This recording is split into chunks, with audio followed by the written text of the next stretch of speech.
ప్రేక్షకులకు నమస్కారం. నేను మీ డాక్టర్ పిఎస్ సాగర్. నేను acupuncture and modern traditional medicine ఎక్స్పర్ట్ని. గత 18 సంవత్సరాలుగా second life nature cure hospital Banjara Hills road number 2లో ప్రాక్టీస్ చేస్తున్నాను. సో ఈరోజు మనం అవగాహన కలిగించబోయే టాపిక్ వచ్చేసి వెన్ను సమస్యలు, స్లిప్ డిస్క్ సమస్యలు. సో వెన్నుపూసకు సంబంధించిన అన్ని సమస్యల గురించి ఈరోజు వివరంగా ఎందుకు రావడానికి కారణాలు ఏంటి అండ్ దాని సమస్యకి వితౌట్ సర్జరీ ఉన్న పరిష్కారాలు ఏంటి అనేది మనం పూర్తిగా ఈ వీడియో చూస్తే పూర్తి అవగాహన అనేది వస్తుంది. సో ఫస్ట్ థింగ్, అసలు వెన్నుపూస సమస్యలు ఏంటి? అసలు వెన్నుపూస అనేది మనకి ఆల్మోస్ట్ చూసుకుంటే ఇది మన సర్వైకల్ రీజన్. ఇది ఈ బ్లూ కలర్ లో ఉన్నదంతా కూడా మన థొరాసిక్ రీజన్, మన ఈపు భాగం, మధ్య వీపు భాగం. ఈ గ్రీన్ కలర్ లో ఉన్నదంతా కూడా మన లంబార్, ఇది మన సాక్రల్ జాయింట్స్ అని మనం చెప్పొచ్చు. సో ఇక్కడ చూసుకుంటే ఈ డిస్క్లు అనేది మనం కనబడతా ఉన్నాయి కదా, ఈ డిస్క్లు ఇలా జారడం అనేది మనం చూస్తూ ఉంటాం. డిస్క్ అనేది బయటికి రావడం అనేది చూస్తూ ఉంటాం. సో ఈ డిస్క్ బల్జ్ అవడం వల్ల మనకి నరాల మీద ఒత్తిడి పడడం అనేది జరుగుతూ ఉంటుంది. సో యూజువల్గా అసలు ఈ వెన్ను సమస్యలు ఎందుకు వస్తాయి, ఎన్ని రకాలు ఉంటాయి అనేది మనం చాలా క్లియర్గా డిస్కస్ చేద్దాం. ఫస్ట్ థింగ్, మెజారిటీ 70% జనాలు మినిమం మెడ నొప్పి, బ్యాక్ పెయిన్ అనేది చాలా సర్వసాధారణమైన విషయం. సో లేడీస్, జెంట్స్, ఈ మధ్య చిన్నపిల్లలకు కూడా ఈ సమస్యతో బాధపడుతూ ఉన్నారు. సో ఈ సమస్య రావడానికి కారణం ఏంటి? సో చాలా మంది చెప్పుకునేది ఏంటి, డెస్క్ టాప్ ఎక్కువసేపు నేను కంప్యూటర్ ముందు కూర్చుంటా ఉంటాను కాబట్టి నాకు మెడ నొప్పి వస్తూ ఉంటుంది, ఎక్కువసేపు డ్రైవింగ్ చేస్తూ ఉంటే నాకు నడుము నొప్పి వస్తూ ఉంది, సో ఎక్కువసేపు నేను వంట పని చేస్తూ ఉన్నా కాబట్టి నాకు ఈ సమస్య వస్తూ ఉంది అని చాలామంది చక్కగా చెప్తూ ఉంటారు. సో డెఫినెట్లీ ఆ సమస్యల వల్ల మీకు వస్తుంది, కానీ దానికంటే ముఖ్యమైన సమస్యలు ఏంటి, దాని మూల కారణాలు ఏంటి అని మనందరం అర్థం చేసుకోవాలి. సో ఇది ఏమి వైరస్, బ్యాక్టీరియా వల్ల వచ్చే డ్యామేజ్ కాదు. ఇది ఎందుకు డ్యామేజ్ అవుతున్నాయి అనేది మనం ఫస్ట్ చూసుకుంటే మన ఆహారము, మన జీవన శైలి, మానసిక ఒత్తిడి, కొంతవరకు హెరిడిటరీ ఫ్యాక్టర్స్. అంటే ఏ వైరస్, బ్యాక్టీరియా కూడా ఈ సమస్యకి కారణాలు కావని మనం తెలుసుకోవాల్సిన విషయం. సో ఏమవుతుంది, మనం టైంకి తినకపోవడం వల్ల, టైంకి తినకపోతే ఏమవుతుందండి, బాడీలో గ్యాసెస్, ఇన్ఫ్లమేషన్, యాసిడ్స్ పెరగడం అనేది జరుగుతుంది. Wrong food habits, alcohol, smoking, లేకపోతే బయట జంక్ ఫుడ్స్ తినడం వల్ల కూడా మన శరీరంలో టాక్సిక్ సబ్స్టెన్స్ పెరిగిపోతుంది, యాసిడ్ లెవెల్స్ ఇవన్నీ పెరిగిపోతూ ఉంటుంది. అలాగే మనకి మానసిక ఒత్తిడి వల్ల కూడా మన శరీరంలో ఉన్న నీటిలో యాసిడ్ శాతం అనేది విపరీతంగా పెరుగుతూ ఉంటుంది. సో ఈ యాసిడ్స్, టాక్సిన్స్ మన అవయవాల్లో పేరుకుపోయి, అంటే ఫ్యాటీ లివర్ ఇవన్నీ అంటాం కదా, సో అబ్జర్వ్ అయిపోయి బాడీలో ఉన్న అవయవాల పనితీరు బాగా డిఫెక్టివ్గా మారుస్తూ ఉంటుంది. అండ్ బాడీలో గ్యాసెస్, ఇన్ఫ్లమేషన్ అనేది ఎక్కువగా ఉంటుంది. సో ఎక్కువగా మనం మాట్లాడుకుంటే ఇంటెస్టైన్స్, చిన్న పేగులో ఎక్కువ సమస్యలు ఉన్న వాళ్ళకి ఆ వేడి అనేది గుండె ద్వారా, వెన్నుపూస ద్వారా నెక్ రీజన్లో ఎక్కువగా తగలడం అనేది జరుగుతుంది. సో నెక్ సర్వైకల్ రీజన్లో మనకు ఎముకలన్నీ కూడా డ్యామేజ్ అవ్వడము, ఆ వేడికి లోపల వచ్చే ఆ డ్రై హీట్, డ్యాంప్ హీట్, రకరకాల ఇన్ఫ్లమేటరీ హీట్స్ ద్వారా మనకి ఏమవుతుందంటే ఈ ఎముకలన్నీ కూడా లోపల నుంచి స్ట్రక్చరల్గా వీక్ అయిపోవడము, ఈ డిస్క్ మధ్యలో ఉన్న సారం అంతా తగ్గిపోవడం, డీహైడ్రేట్ అయిపోవడము, అండ్ మెల్లిమెల్లిగా డిస్కులు డీజనరేట్ అయిపోవడము, ఎముకలు డీజనరేట్ అవ్వడం అనేది జరుగుతూ ఉంటుంది. దానికి తోడు మన పని ఒత్తిడి, బరువులు ఎత్తడం కానీ, లేకపోతే కాన్స్టెంట్గా బైక్ నడిపించడం కానీ, లేకపోతే ఒత్తిడి వల్ల ఇంకొంత ప్రెషర్ అనేది యాడ్ అయ్యి ఇంకా ఈ సమస్య 1-2 సంవత్సరాల తర్వాత రావాల్సింది ఇంకొంచెం ముందుగానే వస్తుంది. అంటే మన పని ఒత్తిడి అనేది ఏదైతే ఉందో ఆ పని వల్లనే వస్తుంది అనేది ఒక 20% కాంట్రిబ్యూటింగ్ ఫ్యాక్టర్ అయితే, మన జీవన శైలి, మన ఆహారం ఇవి మాత్రం 80% ఫ్యాక్టర్ అని మనం గుర్తించుకోవాలి.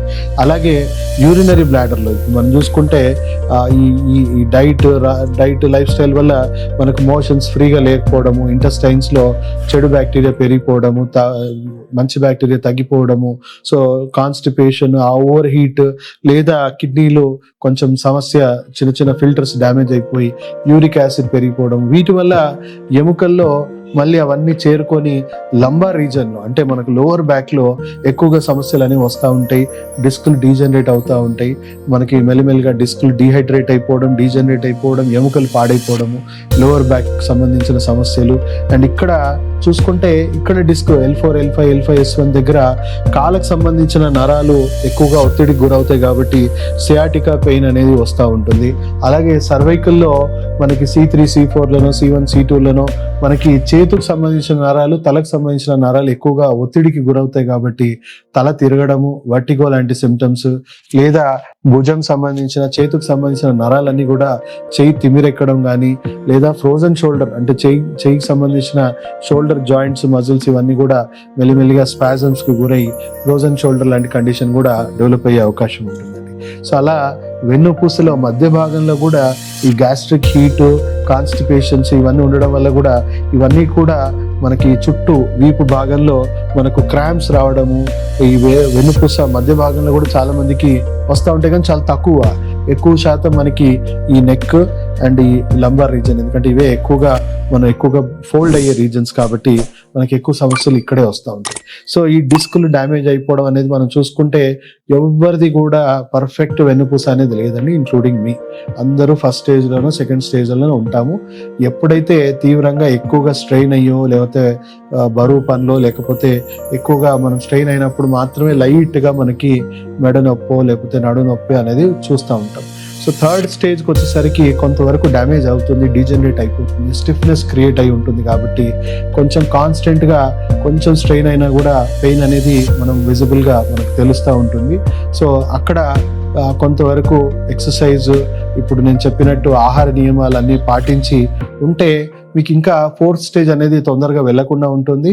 అండ్ మీకు బ్యాక్ పెయిన్ అనేది ఇవన్నీ కూడా మనం ఎక్సర్సైజ్ ద్వారా మెయింటైన్ చేయొచ్చు. పెయిన్ కిల్లర్స్ అనేది వాడకండి. ప్రపంచంలో ఉన్న ఎక్స్పర్ట్ కమిటీస్ అన్ని కూడా, WHO సంబంధించిన కమిటీస్ కూడా ఏం చెప్తున్నాయంటే ఈ సమస్యలకి పెయిన్ కిల్లర్స్ వాడడం వల్ల ఇంకా కిడ్నీలు ఎక్కువ డ్యామేజ్ అవుతా ఉన్నాయి, ఇంకా గ్యాస్ట్రిక్ ఇష్యూస్ పెరుగుతూ ఉన్నాయి.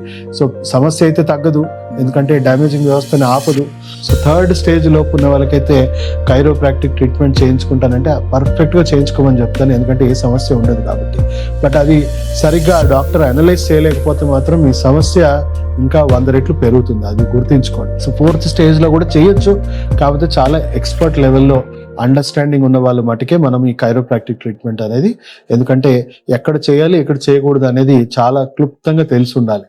అండ్ మన దగ్గర ఉన్న స్పెషాలిటీ ఏంటి, సెకండ్ లైఫ్ నేచర్ క్యూర్లో ఏం చేస్తాము అని అంటే, ఈ లోపల జరుగుతున్న డ్యామేజింగ్ వ్యవస్థని ఫస్ట్ అర్థం చేసుకుంటాం. లోపల ఎక్కడ ఇన్ఫ్లమేషన్ క్రియేట్ అవుతుంది, ఎక్కడ టాక్సిసిటీ ఉంది, కీళ్ళవాతం ఏమైనా ఉందా, లేదా యూరిక్ యాసిడ్ పెరిగిందా, లేదా కేవలం ఆర్గన్స్ నుంచి మాల్ ఫంక్షన్స్ వల్ల వచ్చే ఇన్ఫ్లమేషన్స్ అయినా అనేది చూస్తాం. ఎందుకంటే ఒక సింపుల్ లాజిక్, ఒక గోడ పాడవుతా ఉంది, ఆ గోడ వెనక లీకేజ్ ఏంటి, ఎక్కడుంది, ఆ లీకేజ్ని మనం సరి చేయకుండా సిమెంట్, స్టీల్ తెచ్చి పెట్టినా వేస్టే. అంటే దీనికి ఆపరేషన్ చేయించినా వేస్టే, పెయిన్ కిల్లర్స్ వేసినా వేస్టే, ఎందుకంటే డ్యామేజింగ్ వ్యవస్థ ఆగదు. సో దయచేసి సర్జరీల గురించి ఆలోచన కూడా చేయకండి, ఎందుకంటే 4th, 5th స్టేజ్లో చాలా మందికి క్లియర్గా సర్జరీలు చేయించుకోమని చెప్తారు. డిస్క్ ఎంతైతే బయట వచ్చిందో దాన్ని కట్ చేయడము, అది లేదా స్క్రూలు బిగించడం అనేది జరుగుతూ ఉంటుంది. సో 10లో 9 మంది నష్టపోతున్నారు ఈ సర్జరీస్ వల్ల, పెయిన్ కిల్లర్స్ వల్ల నష్టపోతున్నారు. ఎందుకంటే ఆ స్క్రూలు పెట్టడం వల్ల వాళ్ళు ఇంకా వంగలేరు, వాళ్ళు ఫ్లెక్సిబిలిటీ అనేది పూర్తిగా కోల్పోతారు. సో 9 మంది అయితే పూర్తిగా వాళ్ళ కాళ్ళు చేతులు, ఇప్పుడు వెన్నుపూసలో పైన భాగంలో సర్జరీ జరిగిందంటే పూర్తిగా పడిపోవడం అనేది జరుగుతూ ఉంటుంది. కింద భాగంలో జరిగితే కాళ్ళు అనేది పూర్తిగా చచ్చిపడిపోతూ ఉన్నాయి. సో కంప్లీట్గా సర్జరీస్ అనేవి అవసరం లేదు అని ప్రపంచంలో ఉన్న ఎక్స్పర్ట్ కమిటీస్ చెప్తా ఉన్నాయి. అంటే అది ఏదైనా యాక్సిడెంట్ అయ్యి వెన్నుపూస పూర్తిగా డ్యామేజ్ అయిపోయింది అలా అయిందంటే మీరు దయచేసి సర్జరీలకు వెళ్ళండి. కానీ న్యాచురల్గా జరిగిన డ్యామేజ్కి మాత్రం మీకు సర్జరీస్ 95% అవసరం లేదండి, అవాయిడ్ చేయొచ్చు. సో అక్యుపంక్చర్ వైద్యం ద్వారా ఏం చేస్తామనంటే, ఈ డిస్క్లో ఉన్న బ్లాకేజెస్ని మెల్లిగా జాగ్రత్తగా 4th, 5th స్టేజ్లో ఉన్న వాళ్ళకి ఏంటంటే ఈ కైరోప్రాక్టిక్లు ఇలాంటివన్నీ చేయము, చాలా తక్కువగా ఎంత అవసరం అంతే చేస్తాము. అండ్ చాలా డెలికేట్గా ఉంటుంది, ఎందుకంటే డిస్క్ కొద్దిగా అటు ఇటు అయినా కూడా ఎక్కువగా ఇంకా పూర్తిగా వాళ్ళు లేవలేని పరిస్థితి, బెడ్ మీద నుంచి కూడా లేవలేని పరిస్థితి ఉంటుంది. సో అలాంటి పొజిషన్లో వచ్చిన వాళ్ళకి చాలా స్మూత్గా, ఏ సైడ్ ఎఫెక్ట్ లేకుండా చాలా డెలికేట్గా వెన్నుపూసలో ఉన్న డిస్క్ని మెల్లిమెల్లిగా బ్లాకేజ్ని ఓపెన్ చేయడము, ఆ డిస్క్లో ఉన్న డీహైడ్రేట్ అయిపోయిన డిస్క్ని రీహైడ్రేట్ చేయడం, డీజనరేట్ అయిన డిస్క్ని మెల్లిగా రీజనరేట్ చేయడము, రీజనరేట్ చేస్తూ దాన్ని మెల్లిమెల్లిగా కదిలించడం అనేది జరుగుతుంది. సో చాలా మటుకు 60-70% డిస్క్లన్నీ కదిలిపోయి మళ్ళీ వెనక్కి సెట్ అయిపోతాయి. సో ఎవరికైతే కదలలేని డిస్క్ ఉందో, అంటే పూర్తిగా జామ్ అయిపోయిన డిస్క్ ఉందనుకోండి, ఇలా వాళ్ళకి ఏం చేస్తామనంటే అక్యుపంక్చర్ ట్రీట్మెంట్ ద్వారా దాన్ని మెల్లిమెల్లిగా స్టిమ్యులేట్ చేసి, 1 సైడ్ స్టిమ్యులేట్ చేసి నరాలనే కొద్దిగా దాని నుంచి పక్కదారికి మళ్లించేలాగా వైద్యం ఇవ్వడం జరుగుతుంది. దాని ద్వారా ఏంటంటే నరం మీద ఒత్తిడి, డిస్క్ పూర్తిగా కదలలేకపోయినా నరం మీద ఉన్న ఒత్తిడి మాత్రమే మనము కదిలించడం వల్ల అట్లా కూడా వాళ్ళకి పూర్తిగా పెయిన్స్ అనేవి తగ్గిపోతాయి. సో లోపట ఉన్న డ్యామేజింగ్ వ్యవస్థని కరెక్ట్ చేస్తూ ఆ జరిగిన డ్యామేజ్ని మనం మెల్లిగా వితౌట్ సర్జరీ రీహాబిలిటేట్ చేయొచ్చు. అర్లీ స్టేజ్ లో వచ్చిన వాళ్ళకి ఇంత పెద్ద సమస్య ఉండదు, ఇంత ఎక్కువ ట్రీట్మెంట్ ఇవ్వాల్సిన పని కూడా ఉండదు. అండ్ సక్సెస్ రేట్ వైజ్ అయితే ఆల్మోస్ట్ వచ్చిన ప్రతి పేషెంట్ కూడా మాకు సక్సెస్ అయ్యాయి. సో వాళ్ళు కొంతమందికి డిస్కులు జరగవు, ఎందుకంటే పక్కకి దాన్ని మనము కేవలం నరాలను మాత్రమే నెట్టడం జరుగుతుంది. కొన్ని డిస్కులు కదిలే అవకాశం ఉంది కాబట్టి డిస్కులు కూడా మళ్ళీ రీసెట్ అయిపోతాయి. సో మీకు సర్వైకల్ ఉన్న లేదా యాంక్లోజింగ్ స్పాండిలోసిస్ అంటే పూర్తి ఎముక వెన్నుపూస పూర్తిగా పాడైపోయి స్టిఫ్గా మారిపోతుంది, పూర్తిగా స్టిఫ్గా మారిపోయి వాళ్ళు ఇటు అటు కూడా కదలలేని పరిస్థితి. సో అలాంటి వాళ్ళకు కూడా ఆటో ఇమ్యూన్ డిసార్డర్స్ లింక్ అయి ఉంటుంది. సో ఆటో ఇమ్యూన్ సిస్టమ్ని పూర్తిగా మేము మెడిసిన్స్ ద్వారా కంట్రోల్ చేస్తే పూర్తిగా కొత్త డ్యామేజ్ అనేది ఆగిపోయి మళ్ళీ ఇది రీజనరేట్ అయిపోయి వీటిలో లూబ్రికేషన్ ఇంప్రూవ్ అయ్యి మెల్లిమెల్లిగా డిస్క్లు అన్ని కూడా ప్రెషర్ అన్ని రెడ్యూస్ చేసేసి మళ్ళీ వాళ్ళని నార్మల్ లైఫ్కి తీసుకురావడం జరుగుతుంది. చాలా క్రానిక్ కేసెస్ కూడా 95% మనం సర్జరీస్ లేకుండా, సేఫ్ సైడ్ ఎఫెక్ట్స్ లేకుండా ప్రపంచ ఆరోగ్య సంస్థ గైడ్ లైన్స్ మేరకు మన ఈ వైద్యం ప్రతి ఒక్కరం కూడా చేసుకోవచ్చు. క్రానిక్ లెవెల్లో ఉన్న వాళ్ళని కూడా మనం సరిచేయచ్చు. సో దయచేసి ఎవరికన్నా ఈ వెన్ను సమస్య ఉన్న వాళ్ళకి ఈ పూర్తి వీడియోని అవగాహన వ్యక్తం చేసుకోండి. ఫస్ట్ ప్రతి ఒక్కరికి వెన్నుపూస సమస్య ఉందండి. సో మీకు ఈ అవగాహన వల్ల మీకు పూర్తి క్లారిటీ అనేది ఉంటుంది. అంటే మీరు ఏ స్టేజ్లో ఉన్నారు, ఏ స్టేజ్లో ఏ వైద్యం తీసుకోవడం మీకు సేఫ్, అండ్ ఈ సమస్య నుంచి పూర్తిగా బయటపడి మళ్ళీ నార్మల్ లైఫ్ లీడ్ చేయడానికి ఈరోజు మీకు ఇచ్చిన అవగాహన ఎన్నో రకాలుగా ఉపయోగపడుతుంది. సో దయచేసి ఈ వీడియోని ప్రతి ఒక్కరికి ఈ వీడియోని షేర్ చేయాలని కోరుకుంటూ సెలవు తీసుకుంటూ మీ డాక్టర్ సాగర్. సార్ నమస్తే. సార్ నమస్తే అండి.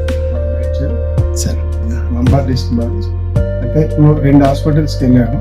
నాకు ఆపరేషన్ సర్జరీ చేశారు. 4 months బెడ్ రెస్ట్లో ఉన్నాను. నడవలేని పరిస్థితుల్లో ఇక్కడ వచ్చాను. 1 monthలో క్యూర్ అయింది. ఇప్పుడు హ్యాపీ ఉంది. మీరు వచ్చినప్పుడు కండిషన్ ఎట్లా ఉండింది సార్? అంటే మీరు సివియర్ డిస్క్ బల్జ్ తోని మీరు నిల్చోవడం పరిస్థితి, నడవలేని పరిస్థితి, నా పని నేను చేసుకోలేకుండా 45 days బెడ్ మీద. ఇప్పుడు నా పని నేను చేసుకుంటున్నాను, చాలా హ్యాపీ. సో 1 month అడ్మిట్ అయ్యారు, 1 month ట్రీట్మెంట్ జరిగింది. సో ఈ ట్రీట్మెంట్ లో మీరు ఇప్పుడు కూర్చోగలుగుతున్నారు, పడుకోగలుగుతున్నారు, మీ పని మీరు చేసుకునే పరిస్థితికి వచ్చారు. పెయిన్ స్కేల్ ఎట్లా ఉంది సార్? అంటే అవుట్ ఆఫ్ 10 5% 90 వరకు బాగానే ఉంది సార్. ఓకే. సో ఓన్లీ ఒక 15-20% అప్పుడప్పుడు వస్తుంది పోతుంది, బట్ అప్పటితో కంపేర్ చేస్తే చాలా పెద్ద డిఫరెన్స్. సో పెయిన్ అయితే 1 month లో తగ్గిపోయింది. స్టిల్ ఇంకా ట్రీట్మెంట్ మీకు కంటిన్యూ చేయాల్సింది ఉంది, ఎందుకంటే స్ట్రక్చర్ లో ఇంకా కరెక్షన్స్ జరగాలి నాన్ సర్జికల్ గా. ఆల్ ది బెస్ట్ అండి. Thank you.